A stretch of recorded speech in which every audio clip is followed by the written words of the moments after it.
Executive Suite with WPRI.com reporter Ted Nisi. Welcome to Executive Suite. I'm Ted Nisi. Good to have you with us this weekend before Christmas. And today we're going to talk about a changing of the guard at a family-owned company that's well known in Rhode Island and a lot of projects you've probably heard of. And I'm very pleased to be joined by, from New England Construction in Rumford, David Sluter. He is the CEO, and his son Matt Sluter, who has just become the president. So congratulations on that, Matt. Thank you very much. And so I want to start off, we're going to talk about the family transition and then more about the construction industry and real estate in Rhode Island and southern New England. But first, for people at home who don't know the company, David, I'll ask you, can you just give us a thumbnail sketch of New England Construction? What do you do and how big is the company? We're about 35 people strong. We're based in Rumford, Rhode Island, and we work all over New England and sometimes up and down the East Coast. But we're a builder, and as you said, a family-owned organization. And some of the high-profile projects we've done, we did the renovation of the Weekapaug Inn, which is a seaside hotel restoration, and we did almost all of the projects down at the Inskip Auto Mall. So there's a couple projects that people might. And you do a whole range, right? You do academic, hospital, medical. You do big retailers, right? All different kinds of projects. Yeah, we're looking. We look for customers. So we think that we can build just about anything, but it's more the customer relationship that's really important to us. Now, sometimes, Matt, construction projects can be confusing for people. A lot of people get involved. You have builders, you have subcontractors, you have architects. Where does New England Construction come in when, let's say, someone's building a big new headquarters or something? And what is exactly your role in the project? We're generally a construction manager. We don't self-perform any work. You know, in today's day and age in general contracting, though, it's a very collaborative process. Whether you're being hired by the architect and bidding on a set of plans against other contractors, and then you get hired, you're still expected to be part of the team and help drive the projects for the client. So you need to have the low price today, but you also need to be a very collaborative member of a team trying to execute work. You agree with that, David? Yeah, I stress the collaborative part because it really, you know, the customer relationship is foremost to us. The rest of it works out. If you have the customer relationship, the project goes well. Now, so as I said, Matt, you're becoming, you are now the president, and David, you're the CEO, but sort of transitioning leadership in the company. Did you always expect that one of your sons would become, you have 3 sons, I should say, the leader of the company? I hoped, but you never know with kids. You don't even really know if they're going to be interested in a business. Matt indicated early that in his career, before he even started, a little story about that. You know, I came into my office one day and he had left my business card on my desk with my name crossed out and his name inserted as president. So that's not exactly subtle, Matt. That's not my style. Did you always have the bug for, you know, so growing up, did you watch your father what he was doing and said, I like that, I want to be involved in that? Or when did you know that you were going to follow in his footsteps? You know, I think I got into civil engineering at Bucknell, and it was just something I thought I'd always do. So when I moved out to Oregon when I got out of school, you know, I wanted to learn the business somewhere else, and my dad had encouraged that, and you know, it's just something that I've always done ever since. And that is something interesting about it. You didn't go right into your father's company when you got out of Bucknell, when you got out of school. You went to work elsewhere and then came back and started working for construction, I think, in 2005. Was that a conscious decision on your part? You wanted to work elsewhere and then come home, knowing you'd come home to the family business? You know, I think I always knew I would come back.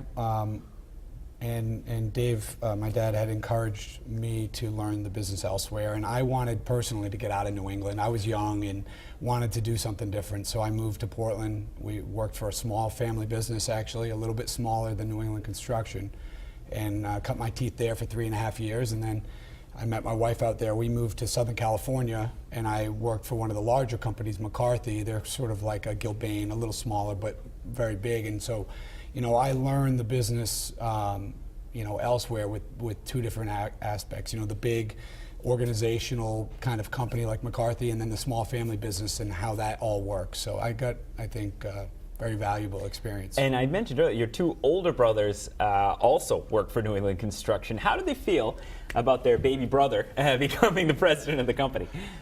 You'd have to ask them, but we have a pretty good relationship, and we're very open and honest. So we all are working hard and trying to make this work here. And so I feel their support, and they're behind me. And it's not really super competitive. It's more about let's get the job done. Mm-hmm. And everyone has a role, and everyone's working real hard. Since the recession in 2009-10, it's just been a grind for a lot of people in our industry, and my brothers have been really supportive. So it's been a lot of fun recently.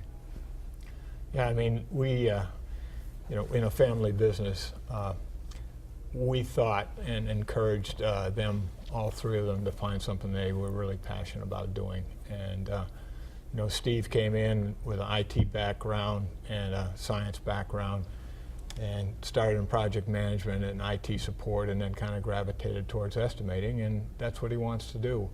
And Ethan came into the company, and he came into the real estate side of the business, and that's what he's really good at. He's passionate about it, and he's terrific at it. So he's adding a lot of value.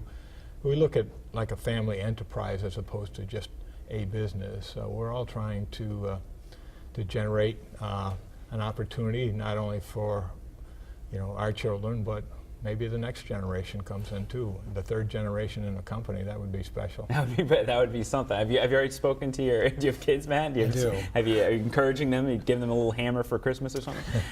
Yeah. Well, when you were talking about what projects, high profile, we've done a lot. We've done home and hospice. We're doing CarMax. We're doing LA Fitness. But we drive by every day on Route 44. My friend Brad Scott's Scott Volkswagen's dealership that we built in 2010.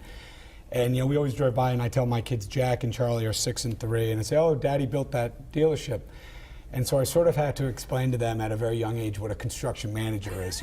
Daddy wasn't, in the backhoe loader. Right. Daddy wasn't using a chop saw and shooting track for studs. Daddy's good at hiring people, Who are good at that. Who are good at that. So, it lost a little bit of the thunder, but they still think it's pretty exciting. Man, do they watch Bob the Builder? They do. They're getting out of it a little bit. A little bit, but I can see that. No, so it can be notoriously difficult for family-owned companies, Dave, to pass between generations, especially different branches. I mean, what we saw with Market Basket, that drama over recent months. What's your advice on making this kind of thing work and passing it along? Is it about communication? Is it about just knowing where you're going? Well, it starts with awareness that it's very difficult to do. And I was fortunate enough to be a part of our CEO peer group for about 16 years. So a lot of my friends in business are family-owned businesses, and I've learned from them as well. But it is about communications, because no road is ever smooth. There's always some bumps, but you get through the tough patches with communication, and it's a commitment. It's a family commitment. Marge founded all of our businesses with me. Your wife? She did, and she's a big part of that, because the communication, she wants to make sure that we're all in it together, and if any communication issues comes up, she gets right in the middle of them, and quite forcefully. I'll bet. It sounds like a lot of moms out there. She's a heck of a mom and a heck of a partner as well. Yeah, well, that's good to hear. All right, we're going to take a break. When we come back, we're going to talk about the outlook for construction, commercial real estate, et cetera, in Rhode Island, and some more about managing a company over multiple decades and how you make that work. Stick with us on Executive Suite.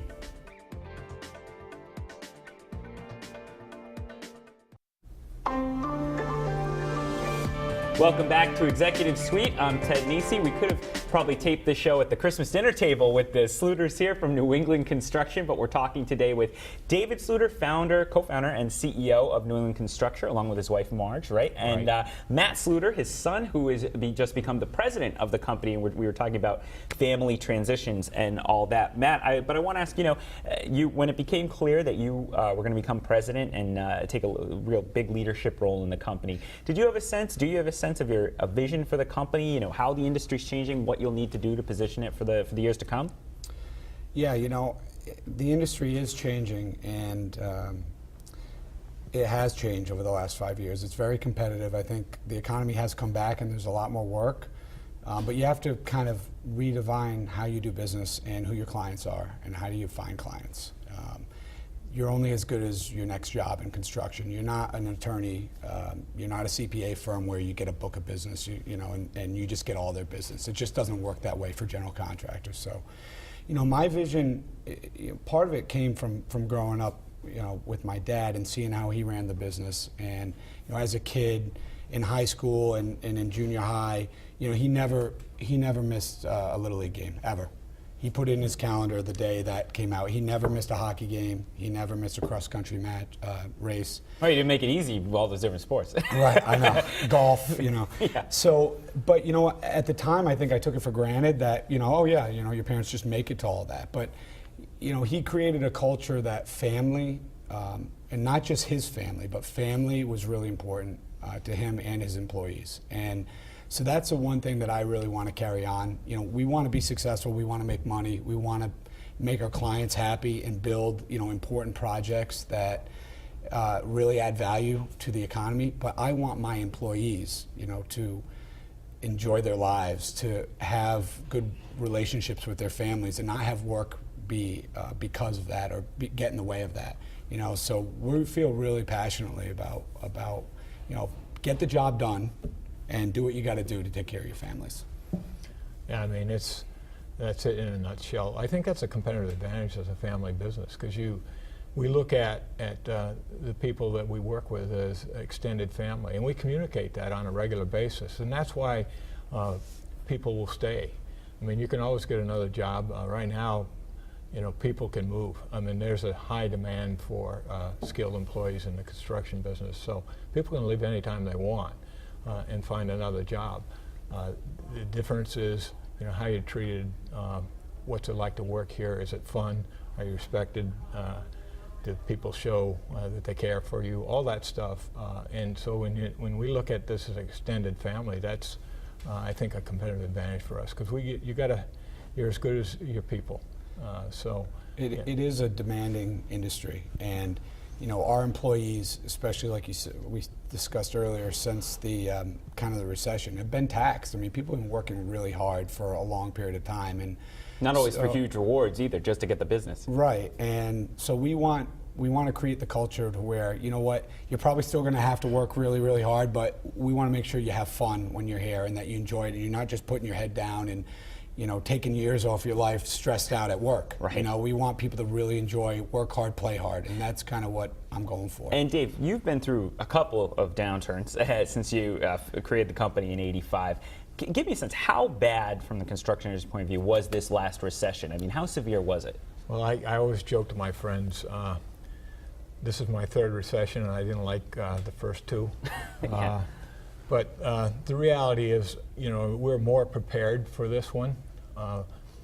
We saw it coming. You did? We did see it coming, and we started to look at our expenses and what was that 2009 was going to look like in the middle of 2008.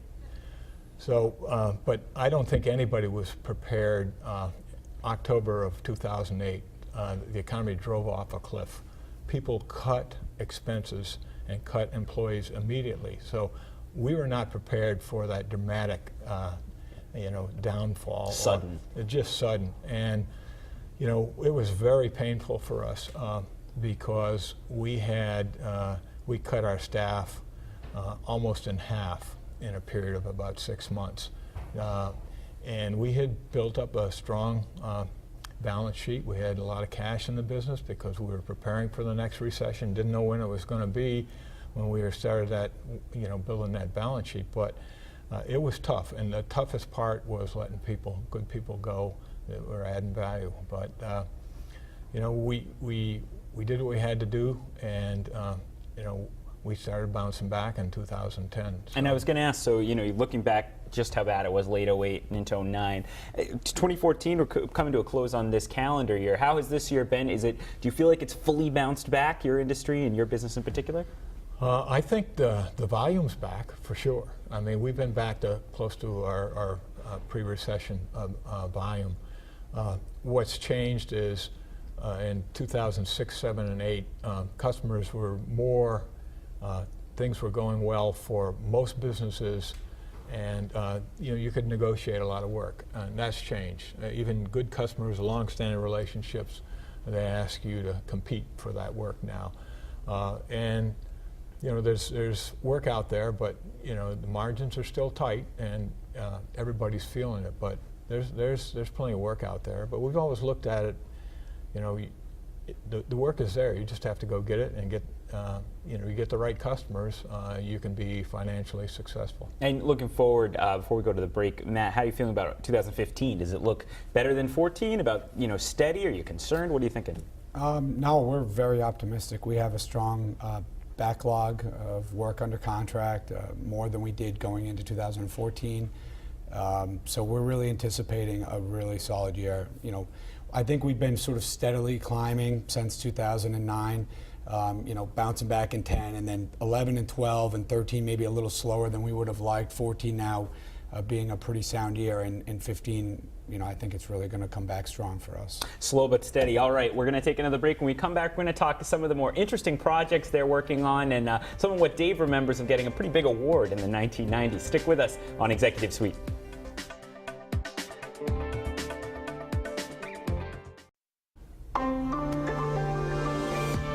Welcome back to Executive Suite. I'm Ted Nisi, and we're talking today with the first and second generation of New England construction. They've even suggested there could be a third. We'll see what Matt's kids think. It's for New England Construction, David Sluter, the CEO and founder, and Matt Sluter, the president. And Dave, I wanted to ask you about are there challenges specific, I'm sure there are, to doing real estate construction projects in Rhode Island and in southern New England? We hear that sometimes from folks when they come on here. What do you think?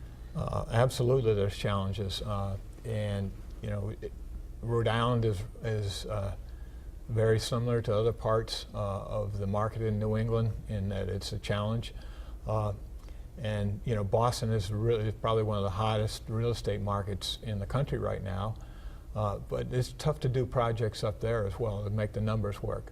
The reason they work up there is the rents are higher than down here. So the challenge in Rhode Island, a little bit of reputation, but I think it's more. The rents don't support the cost, so it's hard to get the costs where they need to be. And that'll confuse people. Can you expand on that a little bit? There's a certain cost, there are fixed costs, right, to doing a project, and you just can't get enough on the other end when the project's done sometimes? Right. When you get the construction costs, the land costs, the soft costs to pay the lawyers and the accountants. So those costs, those are your costs against the income, and the income is the rental for either commercial or office or apartment. So the rents, for example, in Boston, inner city Boston and downtown in that area, $4 a square foot on a monthly basis. And in Rhode Island, the best rents that we're getting downtown are just north of $2. So it's half. For residential. For residential. So, when you got half the income and not a big difference in cost, it makes it hard to make it work. We've had a lot of new leaders coming in. Are there steps that policymakers could take that might ease some of those costs, that might make things line up more, or is it just baked into the cake? I would love to see a comprehensive statewide tax policy. I mean, I think taxes are a big expense, property taxes, and for business investments, if you got a statewide policy, we're only 1 million people in the state of Rhode Island. That's like a county somewhere else. So, if we had a comprehensive tax policy where, developers and, business owners knew what incentives were available to them to make those numbers work, I think that would be something that the incoming administration could take a look at. Matt, I have to ask you about a fun project you guys are working on. People might know those books, The Diary of a Wimpy Kid. The author actually lives up in Plainville, and you guys are doing a project for him. Can you tell me about that? Yeah, it's a great project in old kind of historic downtown Plainville. It's a 3-story, I believe it's 12,000 square foot, and Jeff Kinney is our client. He's building this fabulous bookstore, basically, and then some office up above. And It's been really great working with he and the owner's rep, North Star, and Bergmeyer, the architects, and it's been a really great collaboration trying to build this very special project, really high-end finishes, and it's been a lot of fun. So our guys are working hard trying to get that thing open this spring. And nice. So it should be coming up next year? Yep. And I also wanted to ask you, you're on the International Council of Shopping Centers Rhode Island Next Generation Committee. That is a mouthful, by the way. I'm curious what you think about the future of brick and mortar retail. I mean, some of the business you do, you've done, I think you worked on Garden City, right? Some big shopping projects. Are you concerned that, the rise of Amazon and everything's going to take a bite out of a key part of the business? I think people have debated that over the last few years. I think it's shown that retail is always evolving, but there's always going to be a place for it to be built, and it just is going to change. And so the big boxes now at, other than supermarkets and the Targets and the Home Depots, the mid-sized ones, the 30,000 square foot boxes, now they're the Staples, they're going down, they're taking 17,000 feet. Yeah. And so that's creating actually work, because they were in 30,000 square foot boxes, and the landowners, the developers need to sort of subdivide and bring in so in a way you can benefit from some of the changes. Right, and when there's turnover in retail, when you have good real estate, there's always going to be something there. So when Circuit City and Linens and things went out of business, that's what happened at Garden City. It created this opportunity, and now all of a sudden there's a corner bakery, a Sephora, a Container Store. It gave the Wilder companies an opportunity to redevelop that shopping center and bring in new tenants, and that one is the laws of real estate. It's the location there. I mean, Garden City is a phenomenal retail center, old school kind of shopping center. So, but yeah, I think retail's here to stay. Amazon continues to do well, and I use Amazon all the time, but I still go out to the stores when I need to. Dave, I've only about a minute left. Very briefly, what did you do when the recession of the 1990s dealt a body blow to your company to come back? Well, I stayed up at night a lot. But really what we did was just hunker down and kind of get through it. And so a friend of mine recommended that I go to Harvard Business School to one of their executive ed programs. And when I found out about it, I knew I needed to do it. I didn't have the money. I borrowed the money to do it. That first year, it's a 3-year program, three weeks at a time, where you live at the Harvard Business School campus and do case studies. And I borrowed the $10,000 to make it through that first year, and then thereafter, and it's the best thing I ever did. Really? And Matt, by the way, is going through the same program. He's going into his second year next year at the OPM program at Harvard. So you found you needed that education background, gave you what you needed to get through and get forward and move forward. Yeah, I was an engineer. I wasn't a business guy. Yeah. So I had to learn a little bit about the business aspects of it as well, instead of OJT. All right, well, you've done well with it, and I appreciate it so much. Thank you, David and Matt Sluter from New England Construction, for joining me, and thank you for watching. Be sure to tune in next week when we'll be talking to the leaders of Monroe Dairy, the guys with the milk trucks. So we'll see you right here, back here, next week on Executive Suite.